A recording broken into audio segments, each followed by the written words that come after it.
Hi, everybody.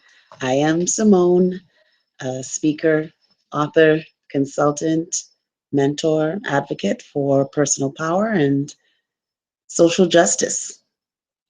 And I'm here to chime in on the whole discussion that's been going on. It's been lighting up social media, in particular in the Bahamas, on natural hair and a situation with a student uh, being told certain things about the grooming of her natural hair. And so, of course, there's a lot of back and forth going on, a lot of debate going on, whether it's the discussion about natural hair or just on how she should be groomed, or whether or not natural hair would be accepted in the workplace, and just a lot of talk. And so, this is one subject that's near and dear to me.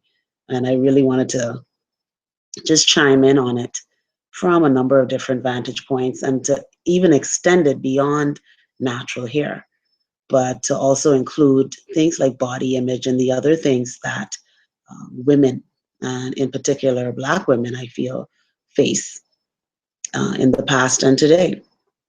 So, where do we begin?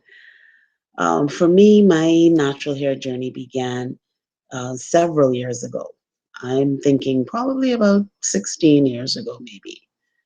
And I was one of those women who would look at her hair and look at what we would call roots and determine I needed a perm. And there was this one particular time, but that was a lifetime of doing that. And so there was just one particular time I said those words. I said, I need a perm. And I was feeling my roots. And for some reason, I just went into the mirror and I looked at my hair and I looked at my roots. And I was like, but that looks okay. You don't really need a perm. And from that moment on, I stopped perming my hair because I felt that my hair looked great without it. And so I get really disturbed when I hear comments like, good hair. What is good hair? What does that mean? And typically, it means hair that is straight, hair that has the texture of a Caucasian person. And for me, this whole debate about natural hair becomes a bigger issue. It becomes an issue of self acceptance and not self hatred, because you only want to change certain things about yourself if deep down somehow you feel something is wrong. Now, I'm not talking about enhancing, and I'm not talking about um, beautifying or even doing things for health reasons, like losing weight or wearing makeup or anything like that. I think it boils down to how you feel about yourself and why you do the things that you do.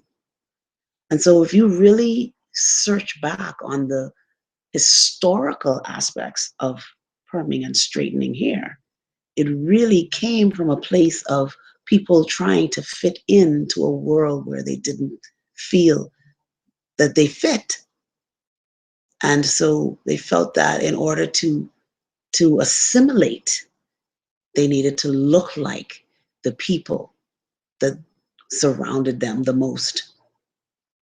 And if you really study, you would know that black hair is actually very fragile, which is why black people can't really use the fine tooth comb in their hair without breaking it off. And I discovered after going natural that my hair required just as much care and maintenance as processed hair, chemically processed hair, right? My hair still needed treatments.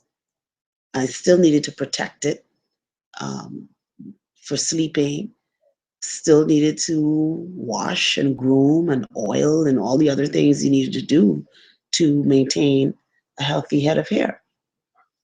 And I remember, in the corporate environment, I remember uh, an image consultant asking me, are you going to keep those twists in your hair? In that tone that, this isn't professional. This isn't becoming of, I guess, professional. And I was like, well, first of all, they're not twists, they're locks. And second of all, yes, I am. This is who I am.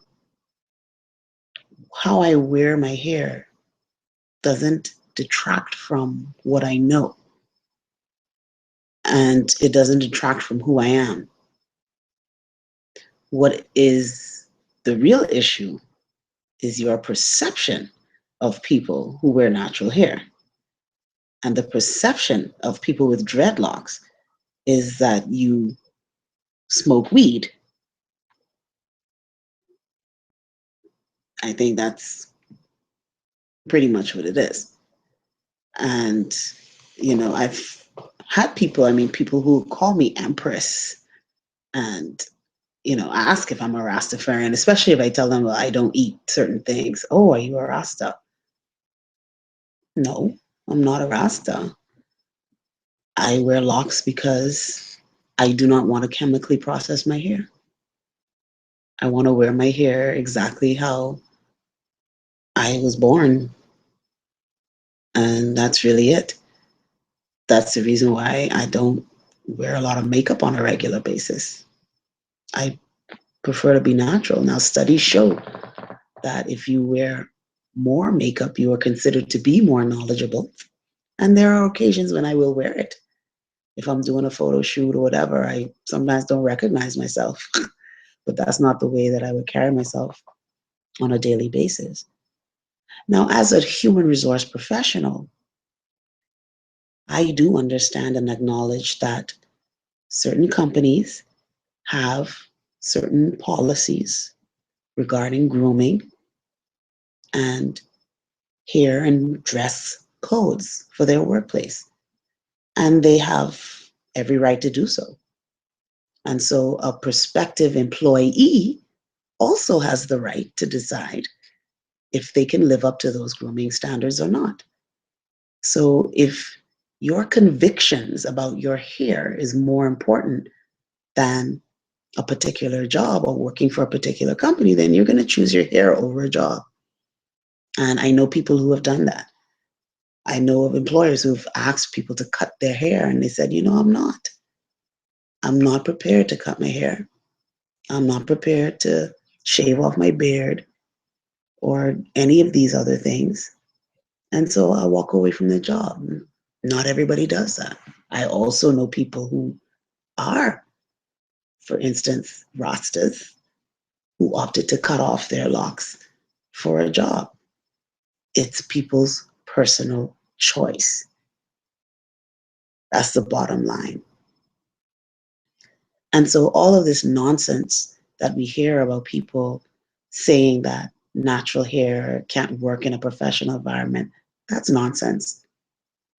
Because I have seen some intricate and beautiful hairstyles for people with locks. And I opted this week to wear my hair as is for the week. So this may not be a professional look per se. It's not in a bun or a ponytail or a pinup, completely out. Excuse me, because I support the puff this week. So, and it leads me to question, even when I was a child and I had permed hair, at my school, we did swimming. And so, swimming every week with permed hair in chlorine in a pool didn't work for my hair. And so when I was about 9 years old, my hair just started pulling out in clumps, just coming right out by the handful. And I went to the my hairstylist who recommended, in those days it wasn't called this, but the big chop. She recommended to my mom that all my hair needed to be cut off and I needed to just start over. because of the chemicals and whatever was going on with the relaxer and the chlorine in the pool and all the other stuff. So I had the big chop at 9 years old in the 70s. Okay. And I'm at a predominantly white school, and my mother was old school.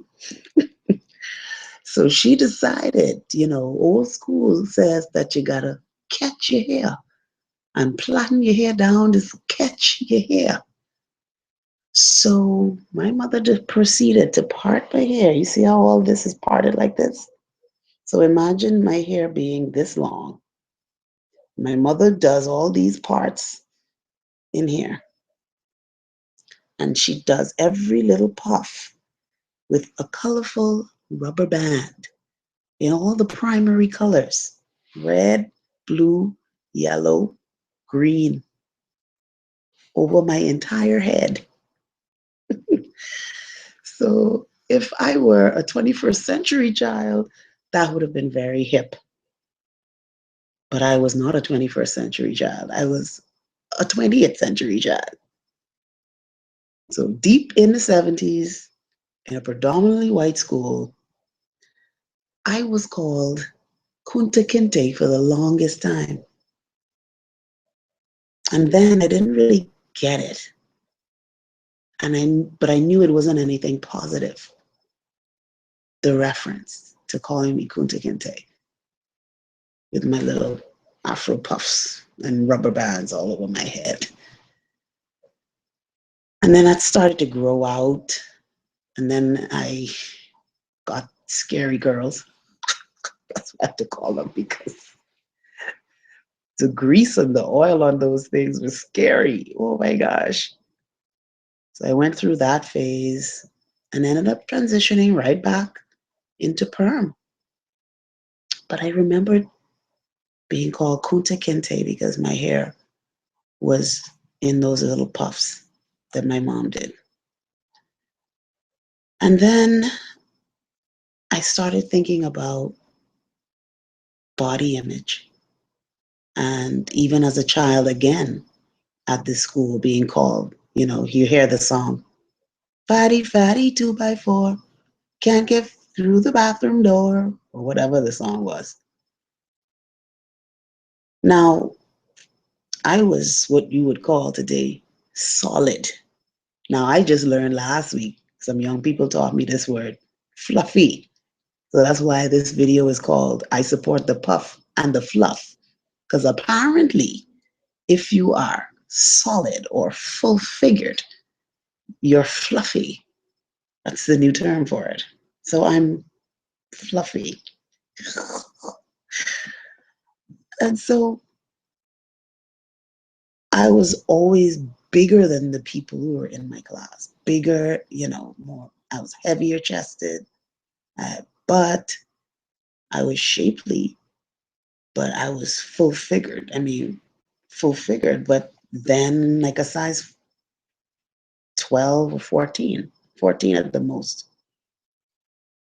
But everyone else around me was probably a size 0, 1, 2, max maybe 6, 8. So in the mix of that, a size 14 was like big. And so you add that in, if you watched my last video, Choose You, if you add that into the story of not being chosen for sports teams, not being, the bombshell of the day because I didn't look like everybody else around me, then it made you wonder about yourself. It made you wonder about accepting your body, accepting your hair, accepting your look, accepting your complexion. For the longest time, I thought I was a dark-skinned person. And people would tell me, oh, no, you're not dark-skinned. I'd be like, yeah, I am dark-skinned. But I realized that it was just people around me. When I went to Africa, they were like, you're mixed. And I was like, what? Mixed? How do you figure that? I'm not mixed.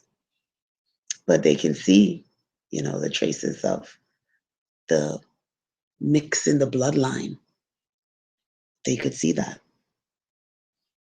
But it made me realize over the years that we find fault with our bodies, with our size, with our hair, with our look, our nose, our lips, our hips, our breasts, our curves. Thank God nowadays it seems like thick is in, fluffy. But why do we look differently at people who are made a particular way for a particular reason? And we look down on people who may not be busty, who may not be hippie. And then we create these products to make people look that way. We create these chemicals and these procedures to give people fuller lips, and we change our noses, and we're doing all of these things. Is it because we really hate who we are? And why do we? We look at the images on TV. I mean, by the time you finish watching all of these romantic comedies and music videos and everything, then you would think that if you're not a bombshell, a sexy bombshell, that you'll never make it in life. That if you're not societal pretty, you'll never make it in life. And so in this whole move of supporting the puff and all of that, it's bigger than just, wearing your hair natural to me. It's about the perceptions, it's about the mindset that people have, and the brainwashing I think that we've taken on, the messages that we believe that we don't even understand where they come from. I have a t-shirt. I should have worn it to do this video, but they usually say white isn't good for television. But I have a t-shirt that says, why take the kinks out of your hair? Don't take the kinks out of your hair. Remove them from your mind. It's a Marcus Garvey quote. We gotta straighten our thinking. And I'm really proud of all of the young men and women who stand up to be unique and to stand out and to say, this is my self-expression and I'm going to live true to myself. Now, I understand proper grooming and all of that stuff. Like I said, I'm an HR professional. I worked in a place where the policy said no natural hairstyles were allowed. Fortunately, we were able to change it to say that not neatly groomed natural hairstyles would be allowed. It was the same with tattoos. Change the policy to no visible tattoos. So you have a balance of what is professional, what is orderly, and what is personal choice. So as we carry on with this debate, I really want to just have us think about those things. Let's challenge the origin of our thinking before we just do away with how someone chooses to wear their hair or how their body looks. So I support the puff and I support the fluff. To all you full-figured ladies out there, listen, love yourself just the way you are. We are beautiful people just the way we are. If you don't love yourself, who will?